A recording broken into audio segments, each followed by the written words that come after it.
छोटे से कसूर पे ऐसे वो खफा, रूठे तो हुजूर थे मेरी क्या खता। 14 फरवरी 1933 वैलेंटाइन डे का दिन था। दिल्ली में एक बच्ची का जन्म हुआ, मुमताज जहां, जो आगे चल के मधुबाला बनी। किसे पता था कि प्यार के दिन पैदा होने वाली ये बच्ची जिंदगी भर सच्चे प्यार के लिए तड़पेगी। किसी से दुनिया में एक बार मोहब्बत करता है। उनका बचपन बहुत गरीबी और दुख में बीता। उनके कई भाई बहन बचपन में ही गुजर गए। पिता की नौकरी छूट गई और घर चलाने का पूरा बोझ नन्ही मुमताज के कंधों पे आ गया।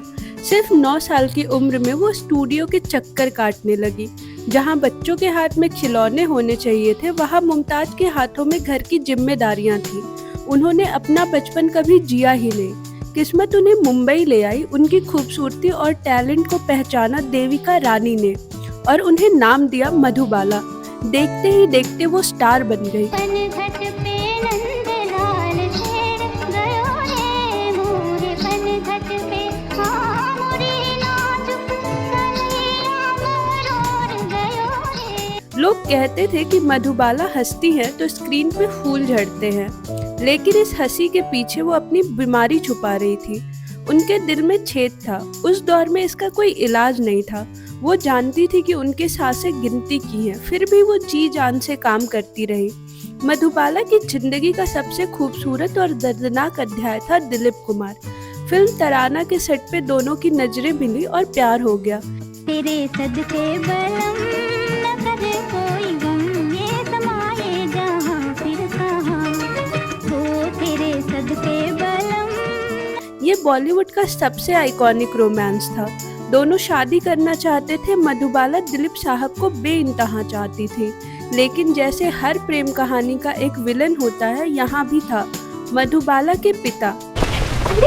अंजलि, आपका कुछ खो गया है। तुमने कुछ पाया है? हाँ?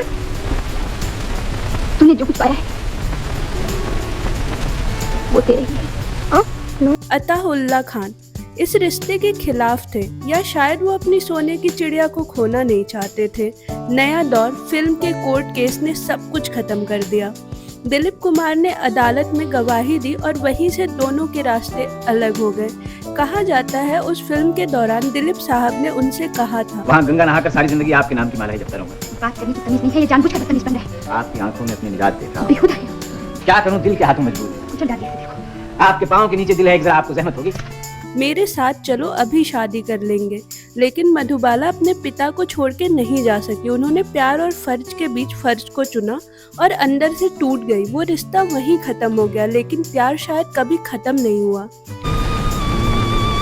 मैं अब और उनका दुख नहीं देख सकती।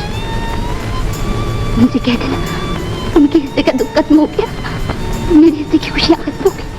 अब जब आप मुगले आजम में अनारकली को जंजीरों में जकड़ा हुआ देखते हैं तो याद रखिएगा, वो जंजीरें असली थी और मधुबाला का दर्द भी।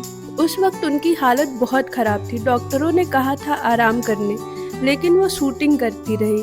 वो भारी लोहे की जंजीरें उनके नाजुक खाल को छील देती थी। वो सेट पे खून की उल्टियां करती, फिर शॉर्टकट होने पे आंसू पोंछकर मुस्कुरा देती। दिलीप कुमार से अलग होने के बाद मधुबाला ने किशोर कुमार से शादी की। शायद वो एक सहारे के तलाश में थी। वो इलाज के लिए लंदन गई, लेकिन डॉक्टरों ने जवाब दे दिया। उन्होंने कह दिया इनके पास ज़्यादा वक्त नहीं है, इन्हें खुश रखिए। उनकी शादीशुदा जिंदगी भी खुशहाल नहीं रही। मधुबाला अपने आखिरी दिनों में बहुत अकेली थी। किशोर कुमार अपने काम में व्यस्त रहते। मधुबाला अपने बंगले में बिस्तर पे पड़ी रहती। वो अक्सर रोती थी और अपनी खूबसूरती को आईने में देखकर सोचती थी, ये सब किस काम का। धोखा खाया, मैंने किसी को धोखा किया नहीं। मैंने खुद अपनी दुनिया लुटा दी, मैंने किसी की दुनिया लूटी तो नहीं। 23 फरवरी 1969 को वो अपनी 36वीं सालगिरह के कुछ दिन बाद ही दुनिया छोड़ के चली गई। इतनी कम उम्र, इतना ज्यादा नाम, लेकिन अंत में सिर्फ खामोशी।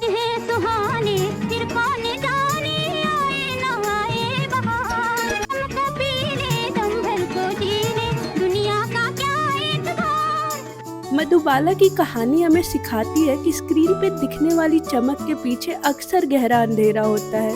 वो लाखों दिलों की धड़कन थी, लेकिन उनका खुद का दिल बीमार था।